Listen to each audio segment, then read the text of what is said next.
ఒరే ఎన్నిసార్లు చెప్పాను రా ఎవరైనా తోయడానికి వస్తున్నప్పుడు పక్కకు జరగమని. అమ్మ పాపమమ్మ, అలా జరిగితే పడిపోతారు వాళ్ళు. పాపం అనుకుంటే నువ్వు పాపమై పైకి పోతావు రా అయ్యా. ఈసారి కరెక్ట్ గా చెయ్యి. పెళ్లి చూపుల్లో ఏం అడుగుతావు చెప్పురా. నీకు వంటొచ్చా?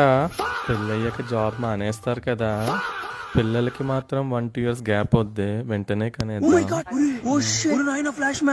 ఒరే 90s నా కొడక లవర్ ఉన్నాడా లేదా అడుగురా. పిల్లల దాకా పోయావేంట్రా? పిల్లల దాకా నువ్వు ఇట్లనే ఉంటే ఫస్ట్ రోజే కప్పెట్టేస్తుంది నిన్ను 90s నా కొడక. సడన్ గా ఇలా డ్రింక్ ఇస్తే నువ్వేం చేస్తావురా? అరే ఏంటి నా కొడక, కుడి తాగినట్టు ఆ తాగడమేందిరా? మరి ఏం చెయ్యాలి? రూల్ నంబర్ 1, ఫస్ట్ గ్లాస్ లో ఏమైనా ఉందో లేదో చూసుకోవాలి. రూల్ నంబర్ 2, కుక్కల వాసన చూడాలి. రూల్ నంబర్ 3, నువ్వు చాలా అలసిపోయి ఉంటావు, కొంచెం తాగివ్వులే అని అడగాలి. నీ ఆవిడ కుక్కర్ తీసుకురామంటే ఏం చేస్తావురా? పెద్ద ప్రెస్టేజ్ కుక్కర్ తీసుకొస్తా, చాలా కన్వీనియంట్ గా ఉంటుంది. అంటే కన్వీనియంట్ గా వేసేసిద్దిరా. మా ఇంట్లో కుక్కర్లు వాడరు, గిన్నెలో వండుకుందాం అని చెప్పాలి. చెప్పేది విన్నా అన్న, ఎప్పుడు పెప్పర్ స్ప్రే క్యారీ చెయ్యి. అది అమ్మాయిలు కదమ్మా వాడేది. ఇప్పుడు అబ్బాయిలు కూడా వాడాల్సి వస్తుంది ఆయన.